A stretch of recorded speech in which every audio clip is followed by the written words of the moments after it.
Krishnamurti in dialogue with Dr. Allan W. Anderson. J. Krishnamurti was born in South India and educated in England. For the past 40 years, he has been speaking in the United States, Europe, India, Australia, and other parts of the world. From the outset of his life's work, he repudiated all connections with organized religions and ideologies and said that his only concern was to set men absolutely, unconditionally free. He is the author of many books, among them The Awakening of Intelligence, The Urgency of Change, Freedom from the Known, and The Flight of the Eagle. This is one of a series of dialogues between Krishnamurti and Dr. Allan W. Anderson, who is professor of religious studies at San Diego State University, where he teaches Indian and Chinese scriptures and the oracular tradition. Dr. Anderson, a published poet, received his degree from Columbia University and the Union Theological Seminary. He has been honored with a Distinguished Teaching Award from the California State Universities. Mr. Krishnamurti, in this series of conversations, we've been exploring the general question of the transformation of man, a transformation which, as you say, is not dependent on knowledge or time. And as I recall, we arrived at a point that was very crucial, namely the one concerned with relationship and communication. I remember one point in our conversation together that was extremely instructive for me, a point at which, when you asked me a question, I began to answer it, and you interrupted me and reminded the viewers and me that the important thing here is not to finish out a theoretical construction, rather to attain to the right beginning point so that we don't go beyond where we haven't yet begun. This, as I repeat, was extremely instructive for me, and I was thinking, if it's agreeable with you, that it would be helpful today if we could begin at the point of a concern for communication and relationship, to go into that question, begin to unravel it. Unravel it, quite. I wonder, sir, what that word communication means. To communicate implies not only verbally, but also the listening in which there is a sharing, thinking together, not accepting to something that you or I say, but sharing together, thinking together, creating together. All that is involved in that word communicate. And in that word is implied also the art of listening. The art of listening demands a quality of attention in which there is real listening, real sense of having an insight as we go along. Yes. Each second, not at the end, but at the beginning. So that we are together, we are walking together all the time. Yes, yes, right. There's a concurrent activity here. Not one making a statement, the other thinking about it, and then saying, well, I agree, I don't agree, I accept, I don't accept. These are the reasons I don't accept, these are the reasons I do. But we are walking journeying together, walking together on the same by path, side. Yes. On the same road, with the same attention, with the same intensity, at the same time. Otherwise, there is no communication. Exactly. Exactly. Communication implies there must be, at the same level, at the same time, with the same intensity, we are walking together.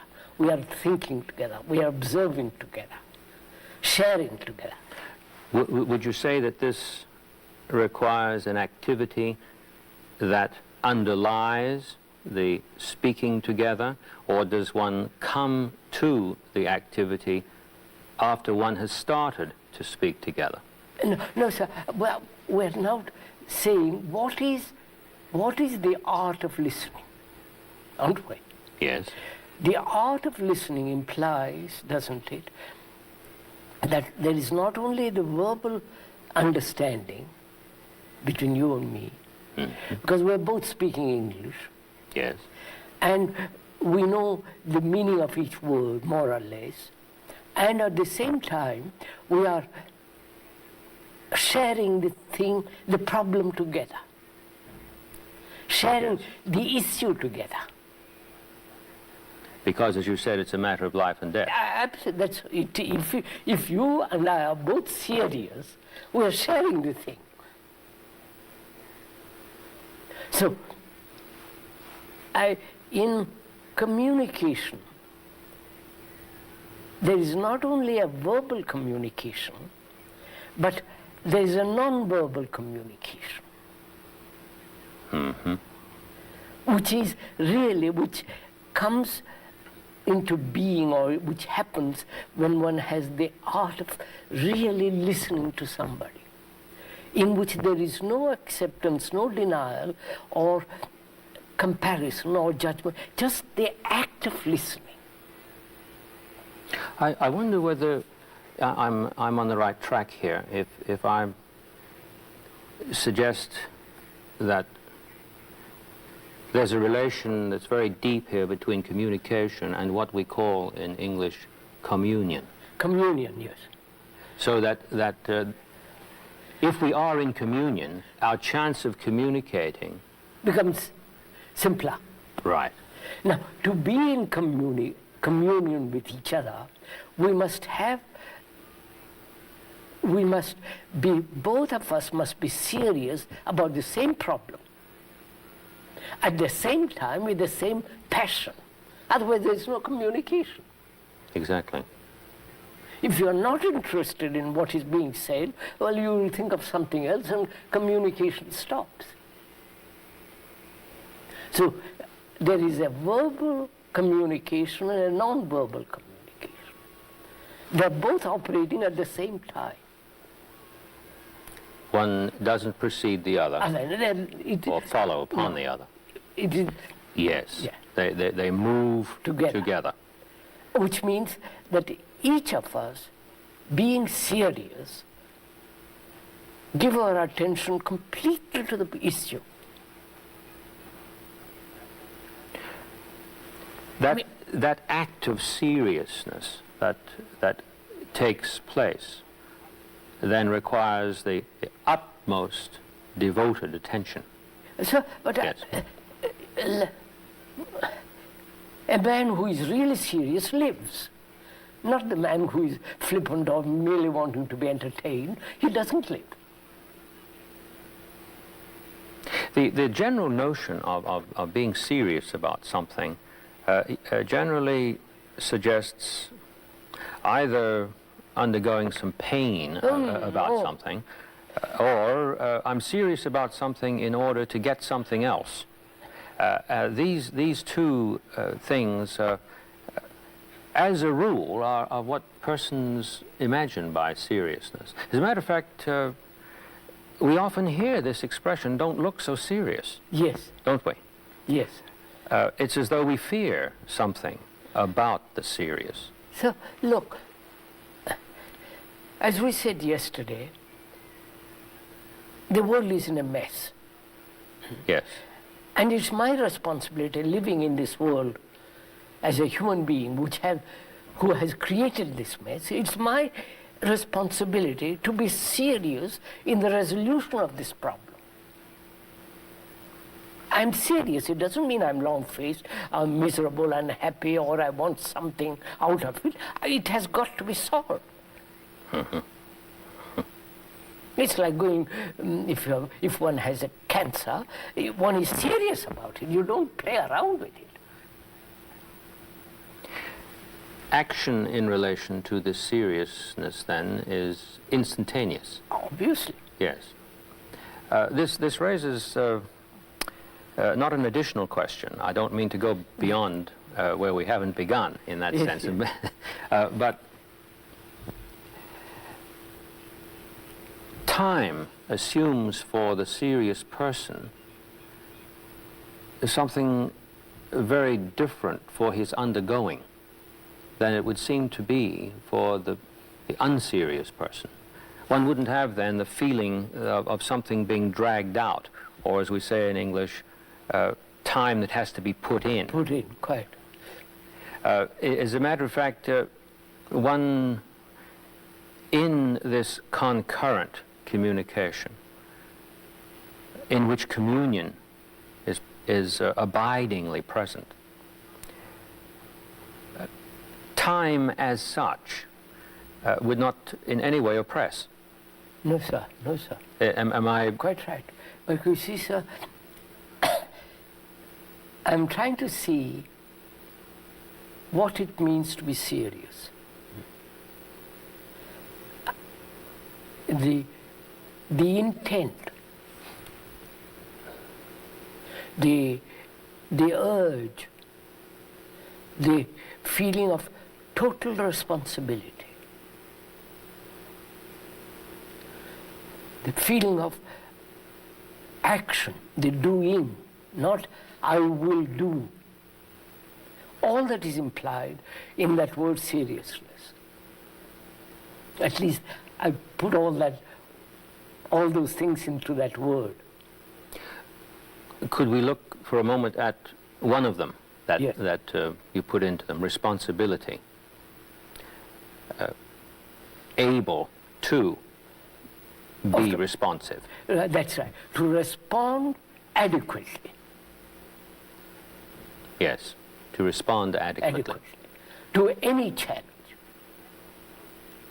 The challenge now is that the world is in a mess, confusion, sorrow and violent, all that. I must, as a human being who has created this thing, I must respond adequately.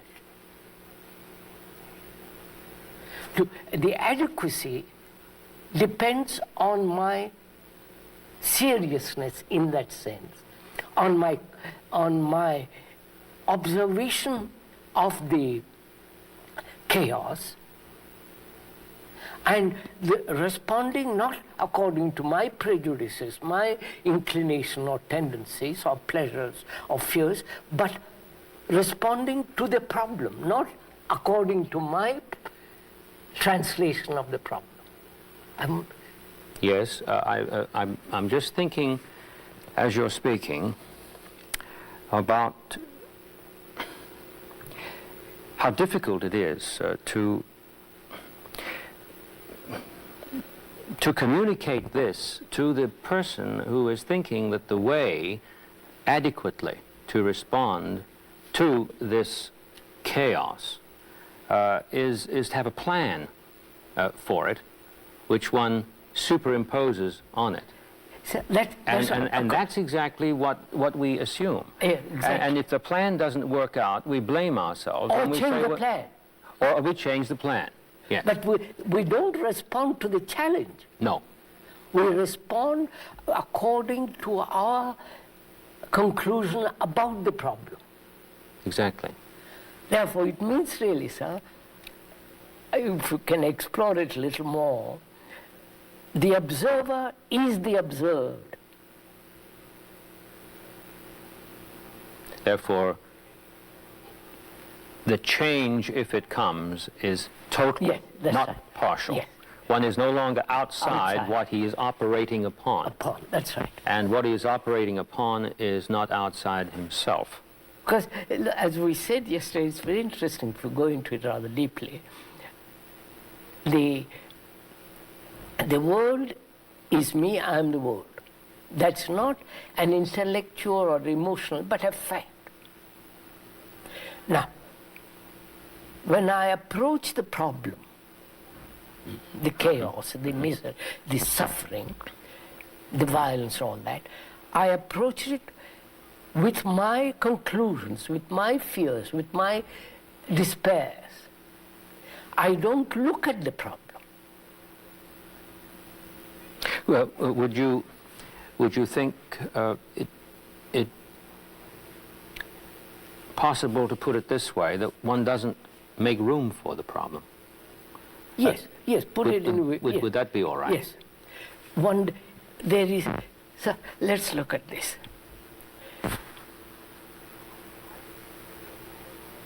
As a human being, one has created this misery, which is called the society in which we live. Mm-hmm. An immoral society. Mm-hmm. Oh, yes. Completely immoral. As a human being, one has created that. But that human being, looking at it, separates himself and says, I must do something about it. The it is me. Mm-hmm. Some people respond to that this way. They say, well, look, if I'm truly serious, I'm truly responsible, I make this act, and there comes between me and the world this confluent relationship, which is total. All the things that are going on out there that are atrocious, let's say 2,500 miles away from where I am, don't stop. Therefore, how can I say that the whole world is me and I am the whole world? This objection comes up again and again. I'm interested to know what your reply to that would be. Look, we are human beings irrespective of our labels. English, French, German, all the rest of it. Mm-hmm. Mm-hmm. A human being living in America or in India has the problems of relationship, of suffering, of jealousy, envy, greed, ambition, imitation, conformity, and all that are our problems, common to both of us. Yes. And when I say the world is me and the world, me is the world and the world I am, I see that as a reality, not as a concept. Mm-hmm. Now, my responsibility to the challenge, to be adequate, must be not in terms of what I think, but what the problem is. Mm-hmm. Mm-hmm. Yes, I follow you, I'm sure, here. I was thinking while you were saying that it might have been possible to answer the question that I posed, and I'm posing the question simply because I know some persons who might very well view this, who would raise that and want to participate with us in this conversation. I wondered whether you might have said that as soon as one puts it that way, one has already divorced himself That's right. from the issue. That in the practical order, that question is an interposition that simply does not have a place in the activity that you are talking about. Yes, that's right. This is very interesting because it means that the person must suspend his disbelief. Or his belief. Or his belief. Yes. And observe the thing. And observe the thing. Which is not possible if the observer is different from the observed. Now, would you explore the practical aspect of this with me for a moment?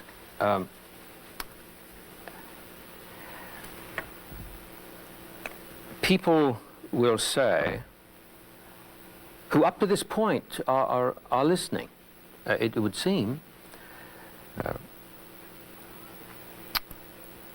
people at this point will say, well, yes, but I can't stop it.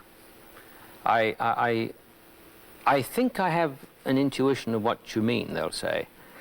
But the minute that I open myself, or begin to open myself, all these things seem to rush in on me. What I had hoped doesn't seem to take place. If I understand you correctly, they're really not doing what they claim that they're trying to do. That's right. So can we put this question differently? What is a human being to do confronted with this problem of suffering, chaos, all that is going on around us?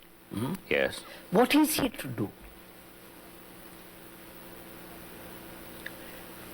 He approaches it generally with a conclusion. What he should do about it. And this conclusion is interposed between him... The conclusion is the factor of separation. Right.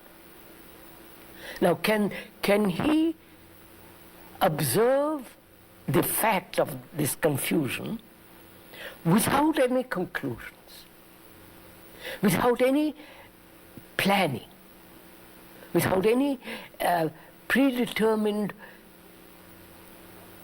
way of getting out of this chaos? Because his determined conclusions,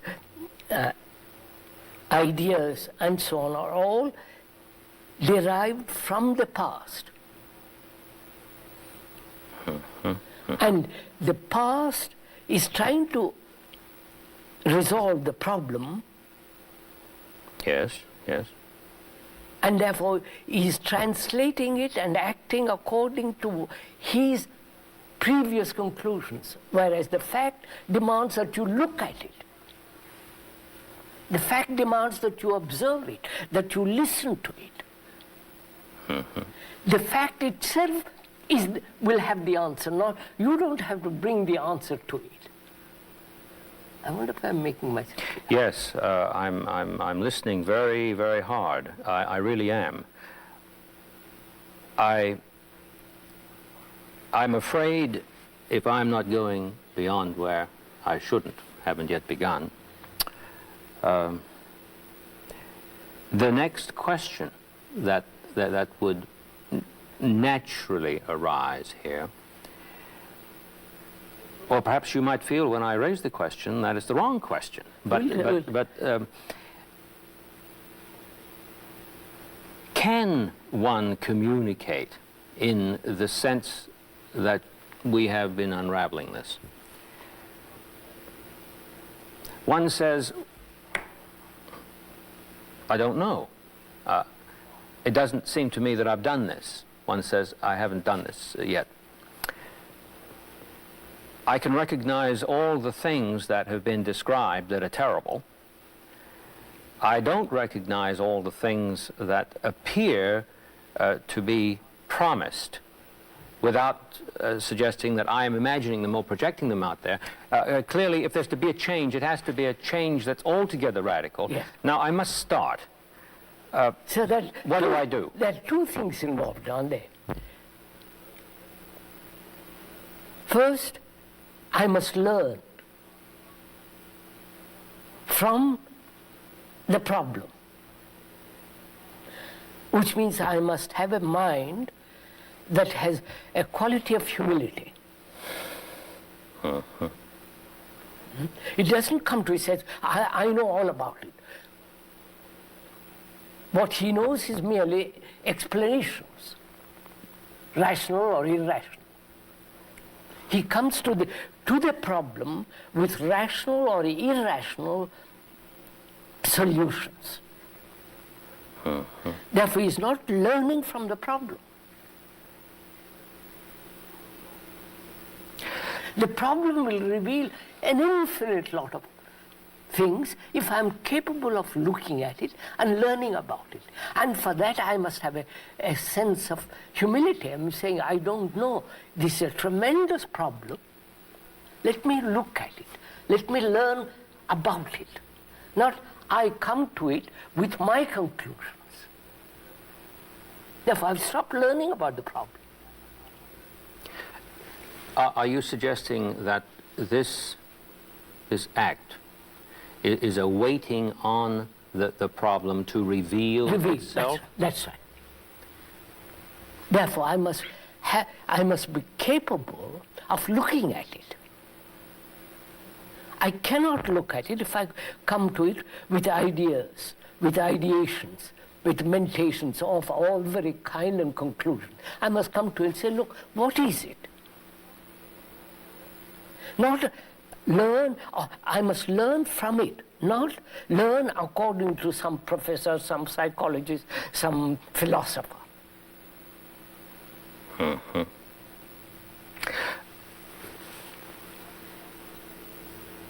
That one has the capacity for this.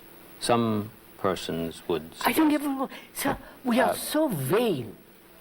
But this doesn't mean anything for the doing of what must be done, that there's a capacity. No. The learning is the doing. Exactly. Yes, yes. I wanted to make that clear because we comfort ourselves with the curious notion, if I've been following you, that we possess a possibility, and because we possess the possibility, we think that someday it will actualize itself, perhaps. Quite. But if I'm correct both ways, no possibility can actualize itself, and in the practical order that never occurs. But somehow it's believed, isn't it? I'm afraid it is. It is believed. So it is really quite simple. There is this misery, confusion, immense sorrow in the world, violence, all that. Human beings have created it. Human beings have built a structure of society which sustains this chaos. That's a fact. Now, I come to it, a human being comes to it, trying to resolve it according to his plan, according to his prejudices, his idiosyncrasies or knowledge. Why? Which means he has already understood the problem. Whereas the problem is always new. So I must come to it afresh. One of the things that has concerned me for many, many years as a reader, as a student, as one whose daily work involves the study of scriptures, is the recurrent statement that one comes upon, sometimes in a very dramatic form. For instance, take the prophetic ministry of Jesus, where he speaks and he says that they're hearing but they're not listening, they're observing but they're not seeing and doing. But then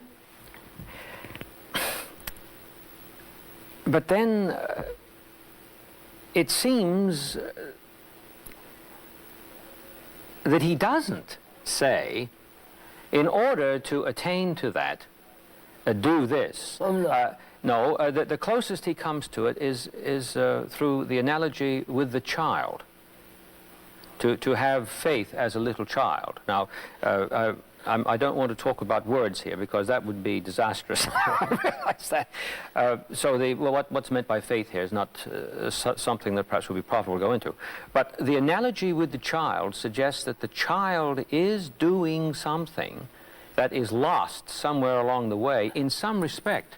I'm sure he didn't mean that there's a perfect continuity between the adult and the child, but why is it over the centuries that men have said this over and over again, namely, you're not listening, you're not seeing, and then they don't point to an operation, they point to an analogy, and then some of them don't even point to an analogy. They just hold up a flower.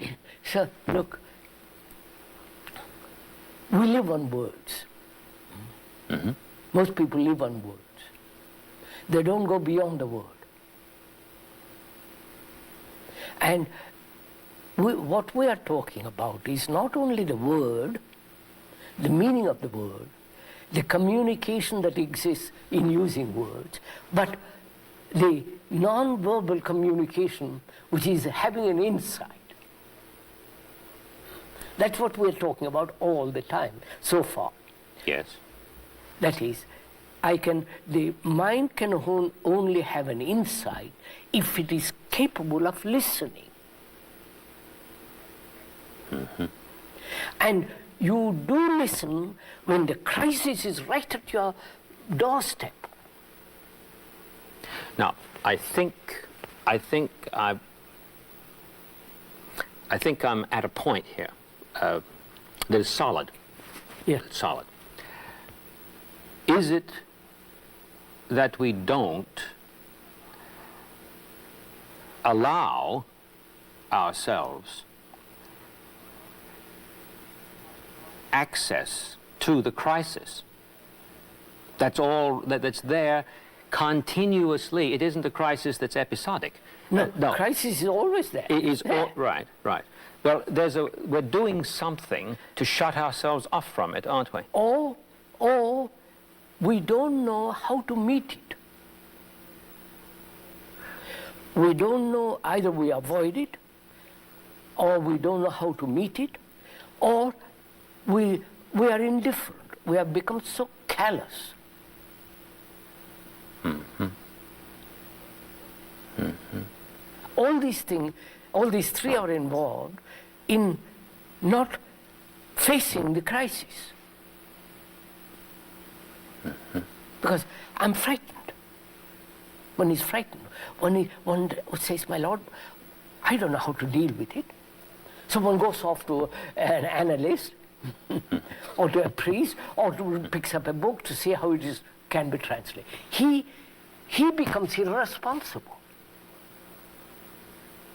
Or sometimes people will register the disappointment that things haven't worked out.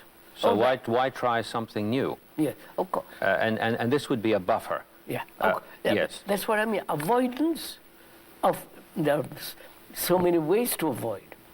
Clever, cunning, superficial, and very subtle. All that is involved in avoiding an issue. Mm-hmm. So, what we're trying to say, sir, isn't it? The observer is the past, as we said yesterday. Yes. The observer is trying to translate and act according to the past. Mm-hmm. When the crisis arises. The crisis is always new. Otherwise, it's not a crisis. No, a challenge must be new, is new, and always new. But he translates it according to the past. Mm-hmm. Now, can he look at that challenge, that crisis, without the response of the past? May I read a sentence out of your book? I think that maybe this has a very direct relationship to what we're talking about. It's a sentence that I have to take these things off to read it. It's a sentence which arrested me when I read it. through negation, that thing which alone is the positive comes into being. That's right. May I read it again? Yes, sir. Through negation, something is done, apparently. Absolutely. Right, right. So we're not leaving it at the point where we're saying simply words are of no consequence, therefore I will do something nonverbal, or I will say something because I never communicate with the nonverbal. That has nothing to do with it. Something must be done. Absolutely. There is an act. Yes. Life is action. Exactly. Isn't just Now here, and I suppose I should say for our listeners and viewers that this is from The Awakening of Intelligence, I think the most recent publication of yours. And it's on page 196 in the chapter on freedom. Through negation. I take it that's a word for this act. For this act. That thing which alone is the positive. The word alone came over to me with the force of something unique. Yes, sir. Something that's not continuous with anything else. That thing which alone is the positive comes into being. There's no temporal hiatus here, so we're back to that thing we began with in our earlier conversations about not being dependent on knowledge and time. Could we look at this negation together for a moment? I have the feeling that if I've understood this correctly, that unless this, whatever it is that's called negation, is not an abiding activity, then communion and communication and the relationship that we were talking about just simply can never be reached. Sir, is that correct? quite. May I put it this way? I must negate, negate not intellectually or verbally, actually negate the society in which I live. The social, the implication of immorality,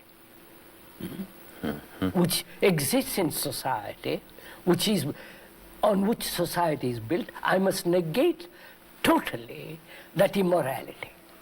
That means I live morally. In negating that, the positive is the moral. I don't know. No, yes, no. I'm being quiet because I want to follow step by step. I don't want to go beyond what I haven't yet begun. I negate totally the idea of success.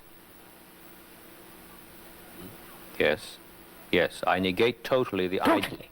Yes. Not only in the mundane world, not only in the sense of achievement, in a world of money, position, authority, I negate that completely. And I also negate success in the so-called spiritual world. Oh, yes, quite the temptation. Both are the same. Only I call this spiritual and I call that physical, more mundane. So, in negating success, achievement, there comes an energy. Through negation, there is a tremendous energy to act totally differently, which is not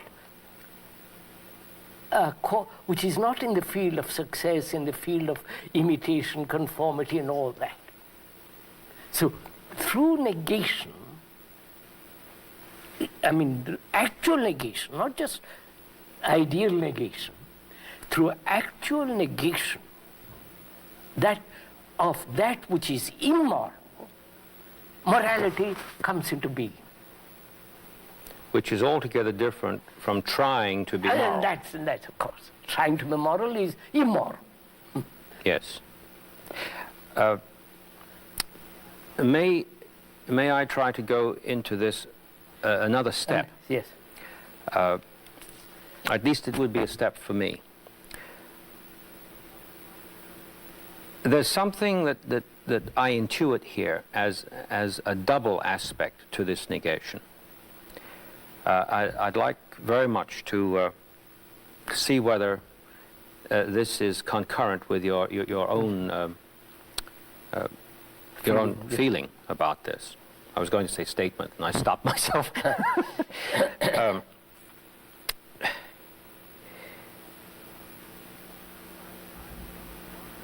My desire for success in itself is a withholding myself from the problem. Yes. That we talked about. And that itself is a form of negation. I have negated access to myself. I've negated in other words, I have done violence to what it is that wishes to reveal itself. Yes. So I am going to negate then my negation as the observer. This I wanted to make sure. We must be clear, quite right, sir. When we use the word negate, as it is generally understood, it's an act of violence. Yes, that's what I was hoping. It's an act of violence. I negate. On the way toward. Mm-hmm. Yes. I brush it aside. Right. We are using the word negate not in the violent sense, but the understanding of what success implies. The understanding of what success implies. The me who is separate from you, wanting or desiring success which will put me in a position of authority, power, prestige. So I am, in negating success, I am negating my desire to be powerful, which I negate only when I've understood the whole process that's involved in achieving success. In achieving success is employed ruthlessness, yes, lack of love, lack of immense consideration for others, lack of and sense of conformity, imitation, accepting the social structure, all that is involved, and the understanding of all that. When I negate success, it is not an act of violence. On the contrary, it's an act of tremendous attention. I've negated something in my person. I've negated myself. Right. I've negated myself.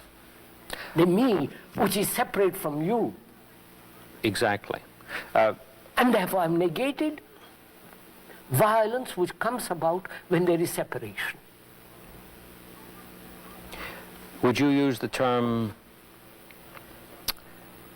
self-denial here? Not in the sense of how it has been received down the line, no, but that if there's anything to what has been stated in the past, could a person who saw that word, self-denial, read that word in this context that you're using? I'm afraid he wouldn't. Self-denial means sacrifice, pain, lack of understanding. But if he heard what you're saying...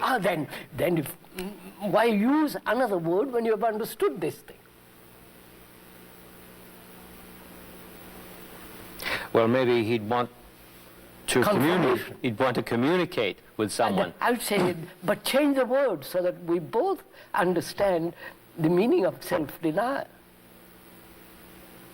I mean, all religions have based their action on self-denial, sacrifice.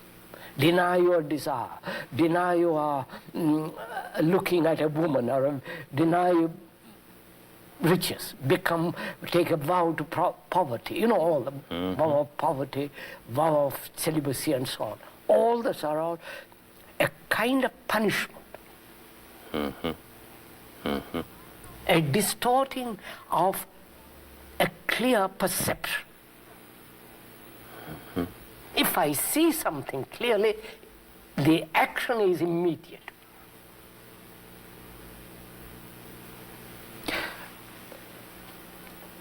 So negate implies diligence. The word, diligence means giving complete attention to the fact of success. We are taking that word. Giving my whole attention to success, in that attention, the whole map of success is revealed. With all its horrors. With all the things involved in it. And it is only then, the seeing is the doing. And then it's finished. And the mind can never revert to success. And therefore become bitter, all the things that follow. What you're saying, I take it, is that once this happens, it's finished. There is no reversion. Of course not. Take, for instance, sir. It isn't something that one has to keep up. Of course not. Well, fine. I'm delighted we've established that. Now, take, for instance, what happened. In 1928, I happened to be the head of a tremendous organization, a religious organization. And I saw around me various religious organizations, sects, Catholic, Protestant, and I say, all trying to find truth. So I said, no organization can lead man to truth. So I dissolved it. Property, an enormous business, all that. I can never go back to it. When you see something as poison, you won't take it again. You shouldn't say, by Joe, I made a mistake, I should go back. And it's like seeing danger. When you see danger, you never go near it again.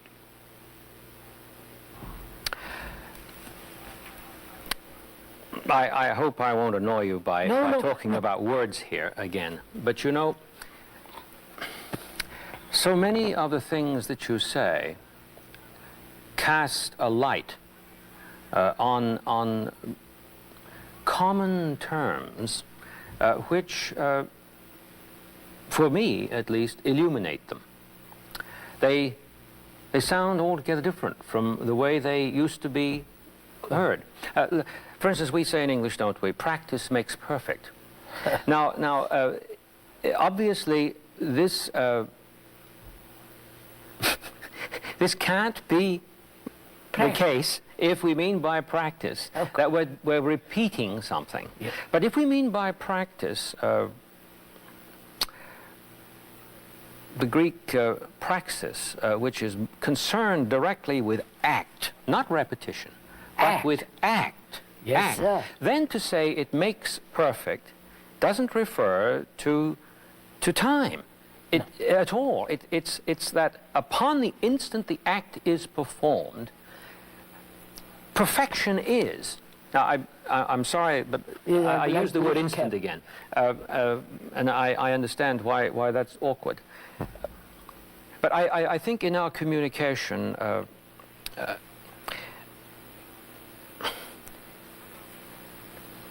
the concern for the word here is one that surely is productive, because one can open himself to a word. Of course. And if one sees the word that way, then it appears that there's a whole host of phenomena which suddenly acquire a very magical significance. Not magical in the sense of enchantment, but they open a door, which when walked into, immediately situates him in the crisis in such a way that he attains to this that you call the one alone, the unique, yes, which comes into being. Yes. Which comes into being. So, sir, can we now go back now or go forward to the question of freedom and responsibility in relationship? That's what we left off yesterday. Right. Mm-hmm. Yes, and that was quoted from the chapter on freedom. Yeah. Yes. First of all, can we go into this question of what it is to be responsible? I should like that. Mm-hmm. Because I think that is what we are missing in this world and what is happening now. We don't feel responsible. We don't feel we are responsible because the people in position, in authority, politically, religiously, are responsible. We are not. Mm-hmm. That's a general feeling that's all over the world. Because those over there have been delegated to do a job by me. Mm. Yes. And scientists, politicians, the educational people, the religious people, they are responsible, but I know nothing about it, I just follow. That's the general attitude right through the world. Oh, yes. Mm-hmm. Oh, yes. Solzhenitsyn, you follow the whole thing. Right. One feels he gets off scot-free that way, because it's the other one's fault. Yeah, so I make myself irresponsible.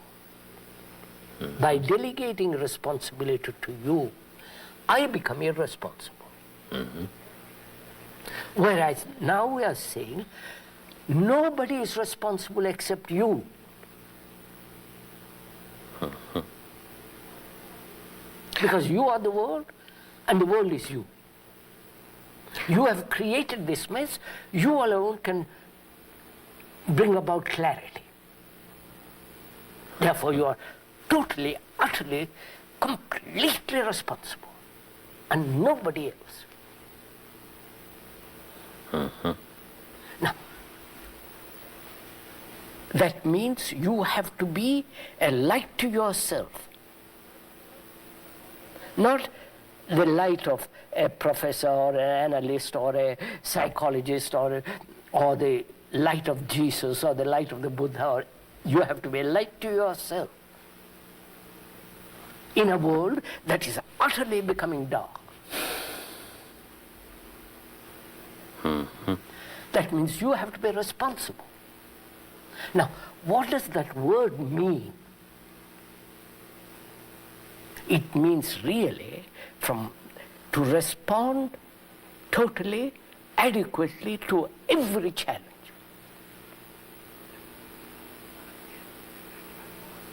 Mm-hmm. You cannot possibly respond adequately if you are rooted in the past.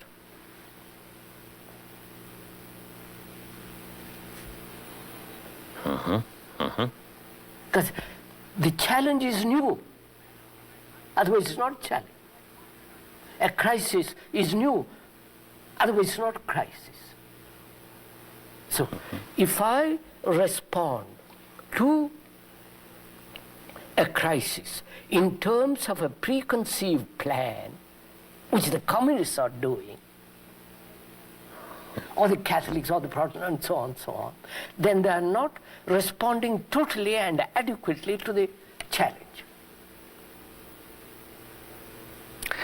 This takes me back to something I think that's very germane in the dramatic situation of confrontation between the soldier and the Lord Krishna in the Gita. Arjuna, the general of the army, says to Krishna, "Tell me definitely what to do, and I will do it." Now, Krishna doesn't turn around and say to him in the next verse, "I'm not going to tell you what to do." But of course, at that point, he simply doesn't tell him what to do. One of the great Sanskrit scholars has pointed out that that's an irresponsible reaction on the part of the teacher. But if I'm understanding you correctly, he couldn't have done otherwise.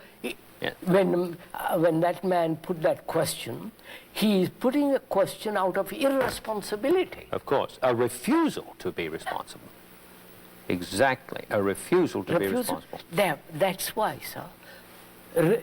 Responsibility means total commitment.